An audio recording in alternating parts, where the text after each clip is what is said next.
Welcome to tonight's episode of the Final Picture Show podcast. We are talking about 28 years later, the first time we have ventured into uncharted water, so to say, as we are talking about a movie that is currently out in theaters, and I am just returning from seeing it. Not just returning. I went and watched it, took some time, thought about it, ate some food, did some other stuff, and now, here we are at 3 o'clock in the morning. I'm playing XCOM to keep myself awake as I talk to y'all about my thoughts about this movie. This is going to be a spoiler-free edition, so probably a shorter edition than maybe you're used to. If you're looking for spoilers, there will be a little bit of that later on, and you can choose to venture forth if that is your will. But let's talk about the writer and the director, a little bit about the cast, and then just like what I liked about the movie. And then, those of you that want spoilers, we'll get into spoilers. So the the director is Danny Boyle, who returns to the series. He didn't direct the second one, as we talked about in our review of 28 Weeks Later, but he had a lot of influence in the second unit and had a lot to do with all of those things. Here he's fully on board. He is the director. It looks like a Danny Boyle movie. It feels like a Danny Boyle movie. It has all of the Danny Boyle kind of trademarkisms that you're used to. There you go.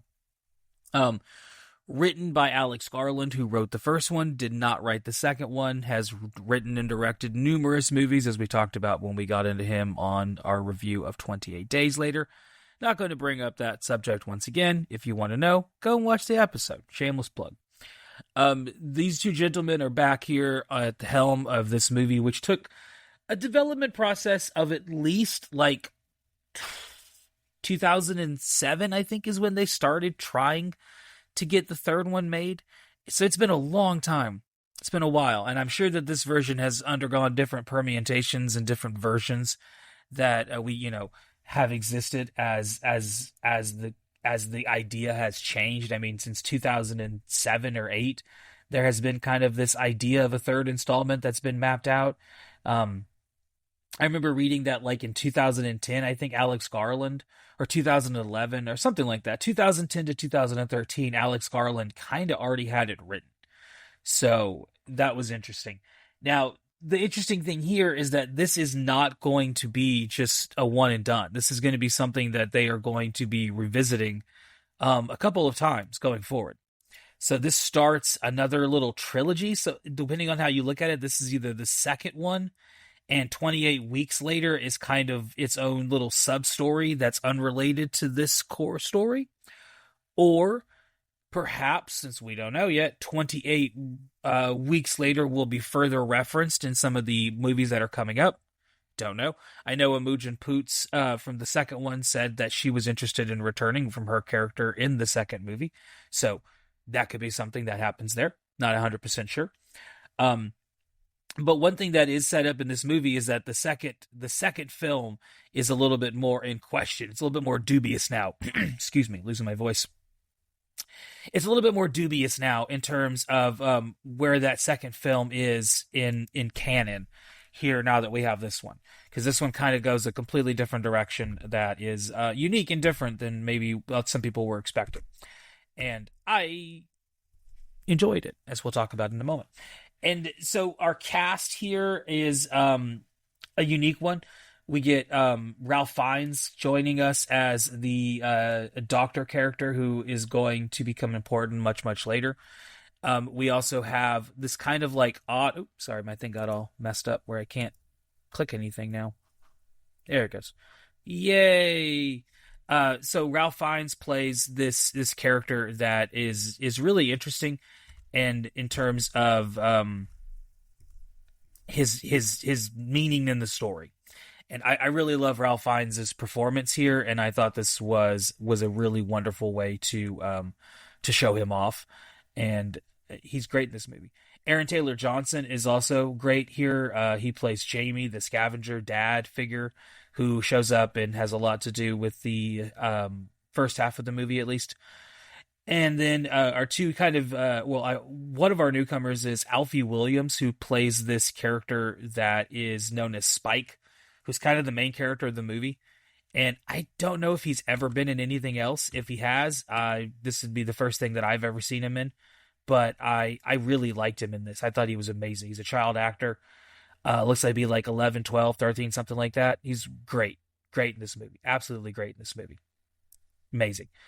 Let's see, who else do we talk about? We talked about Ralph Fiennes. We talked about Danny Boyle. We talked about all of them. Uh, Jodie Comer is Ilsa, who plays the mother in this film. And she's also really, really great, and she becomes important in the second half of the film. And I guess let's just get into the movie. We talked about the cast as much as I could really talk about them. I can't think of any Alfie William movies that I've never seen him in anything. Aaron Taylor Johnson has been great in a lot of things. Obviously, I'm trying to think of some movies.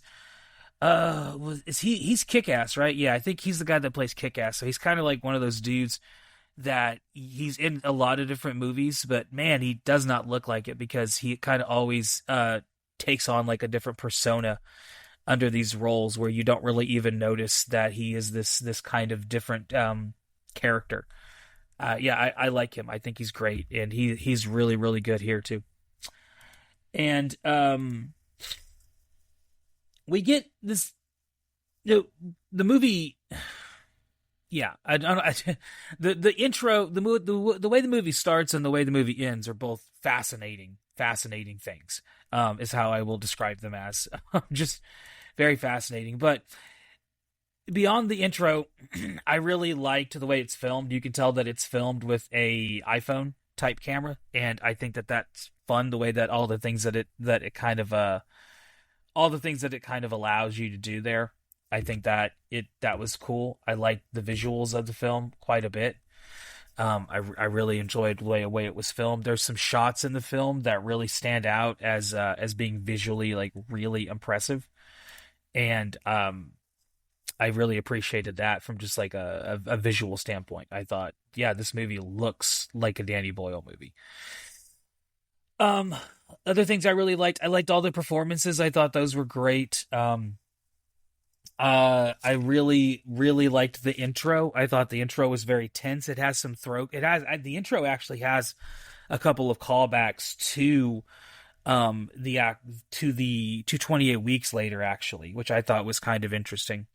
The music in the movie is very enjoyable, and there's some songs that I could not place. Like I could not immediately tell who the singer was or who the band was, but later on tonight or before tomorrow, probably more accurately, I'm definitely going to be looking up who was on the soundtrack for this because I really really liked the soundtrack, and I really really liked it quite a bit. There's some really really good songs. There's definitely some moments similar to that of we get in 28 weeks later with the granddaddy scene, and yeah, a kind of a lot of throwbacks to that. There are a lot of these like flashbacks, I want to call them, or overdubbings that I've heard some people talk about whether or not they liked or did not like.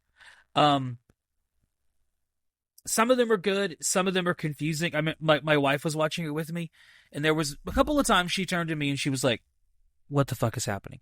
Because all of a sudden the movie will cut to either stock footage or cut to footage from a different like historical parts of these characters' lives, or just footage of just generic kind of historical things, and then or automate like or things being constructed, and then there's the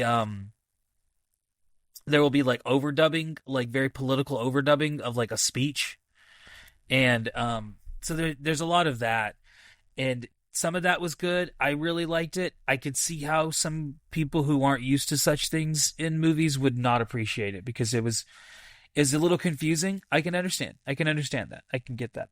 But there is some of that in the film, and the way the movie starts is really strong. The way the movie ends is really interesting. I'll say that it's an interesting ending. We'll talk more about that when we get into spoilers, which will be here in just a minute. But I really enjoyed it. I'm going to say that. I don't think it's as good as the first one. The first one is one of the maybe one of the most important movies of the last 30, 40 years. I don't think it quite hits that level, but I do think it's better than 28 weeks later. And I did really enjoy a lot of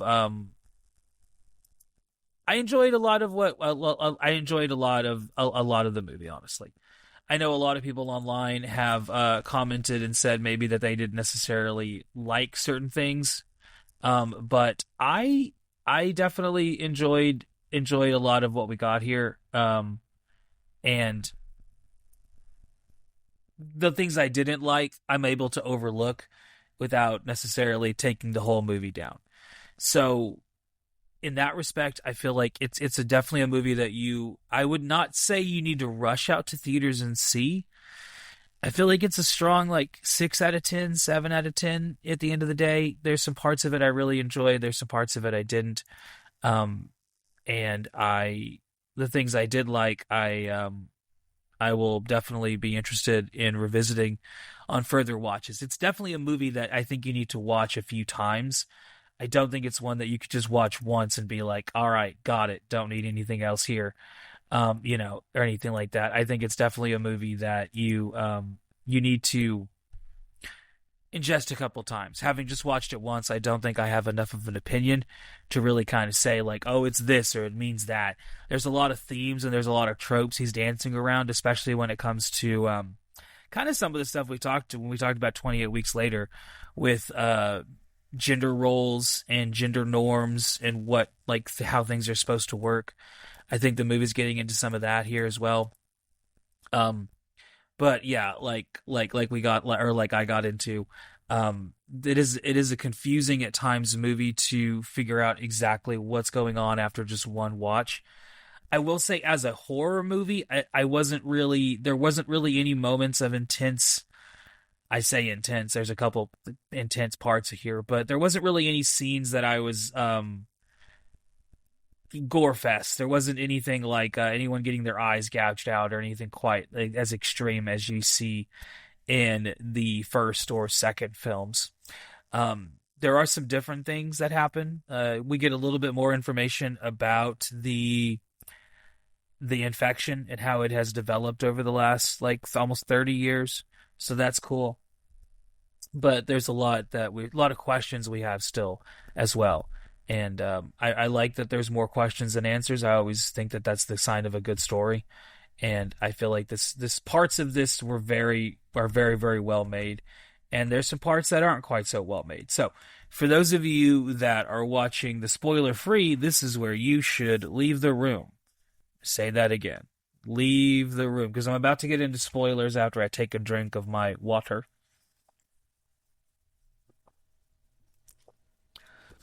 All right. Spoiler time. How can we not talk about some spoilers? So, I think the thing that everyone's going to be talking about is the ending. So the ending. So the movie is about these two. Really, it sets up this. So we're getting into spoilers. So at this point, I can talk about what it's actually about. The movie starts with these kid. His name is Jimmy.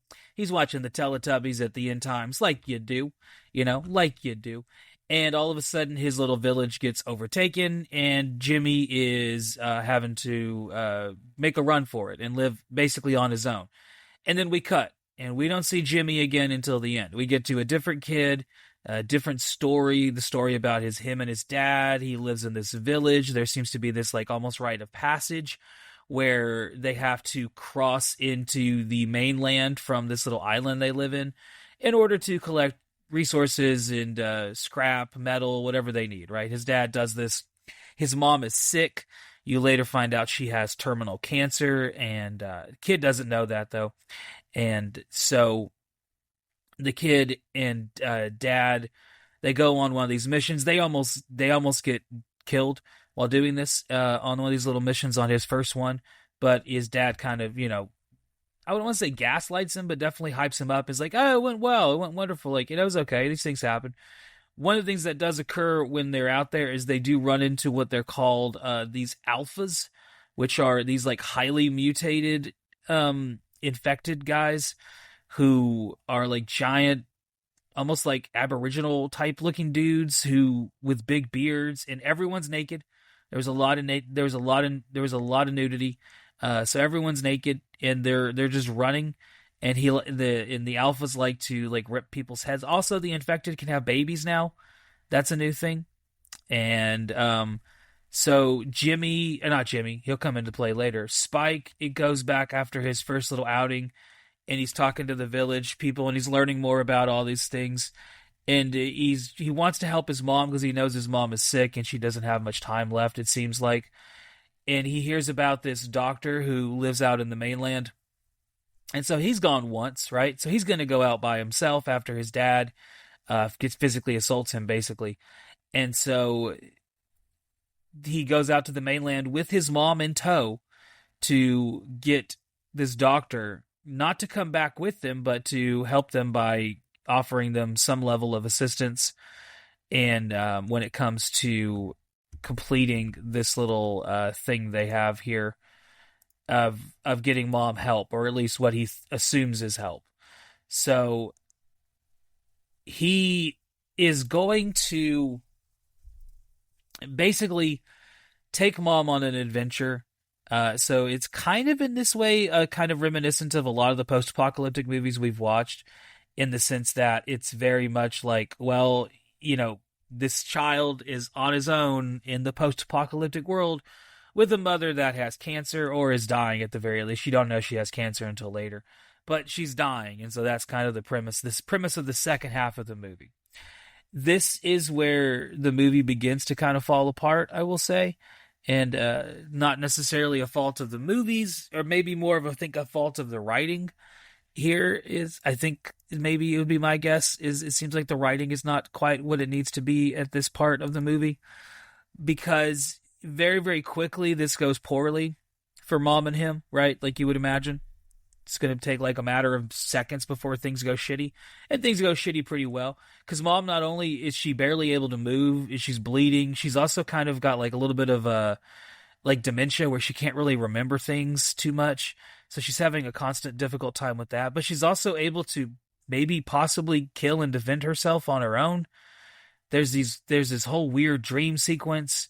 The second half of the movie I really disliked a lot more than I liked the first half of the movie. And this is kind of when I said it's a movie of two halves. Like the first half I enjoyed, the second half I don't know if I enjoyed it quite as much as I did the first half of the movie. Just my opinion on the matter. There are some things I still enjoyed. I liked the historical cutaways. I thought that was fine.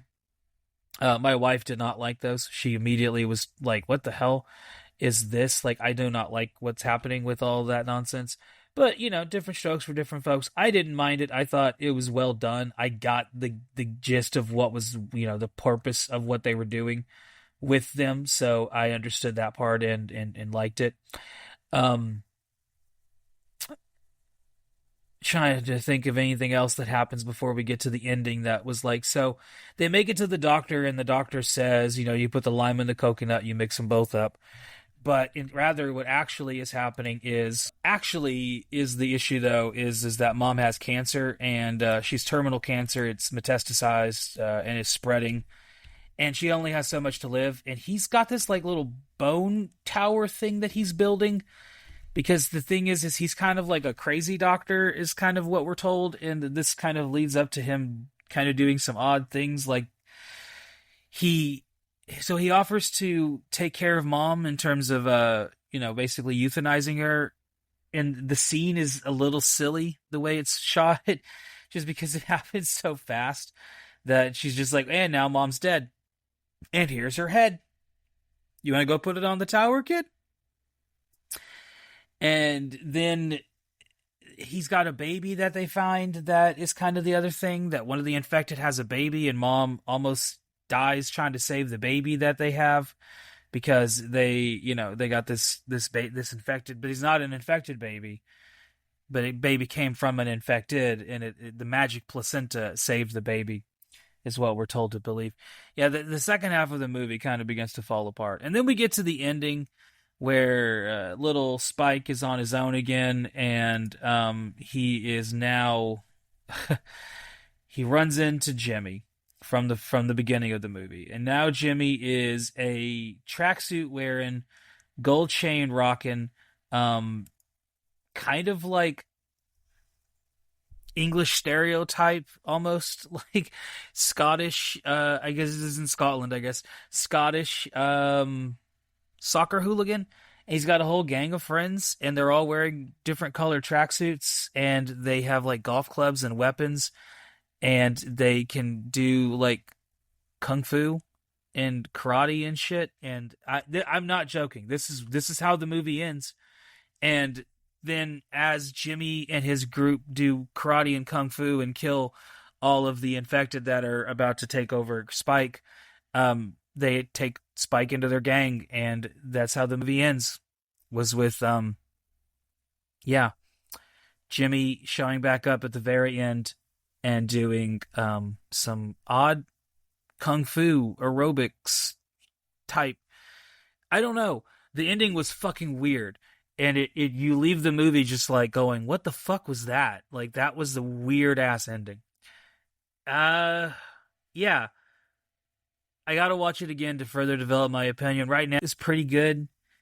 Second part is full of a lot of misses and a few hits. And then the ending leaves you with just a lot of questions to the point where you're just like, I don't know. I don't know what I just watched even. That was odd. And I don't want to say it's bad because man, I don't want to say it's bad because I liked parts of it, but it was definitely not what I was expecting. In terms of it being a horror movie, if you're looking for like gore and scares and things like that, that's not really here. This is more of a drama with the occasional jump scare, and a lot of the stuff with the infected is very predictable, and you can see it coming ahead of time. So you're never like, it's never like a thing where you're like, oh, they showed up out of nowhere. Like, no, they're coming. At this point, it's kind of the way it's written. You can kind of tell these things happening. I don't know. Not what I was expecting. I'll leave it at that. Not what I was expecting. Not bad. Not good. Not what I was expecting. That's my review. Thank y'all for watching. We will be back next week for episode 50, which will be back to a normal episode. Except in one way, it will be a little bit different.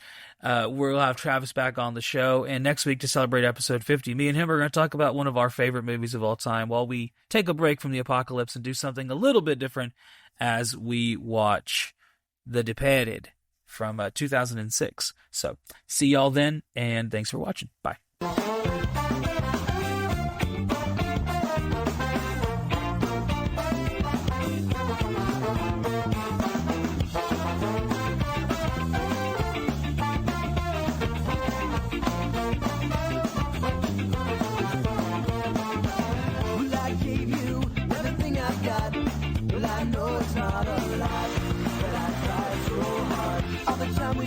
Wonder where it went. Why was time move on?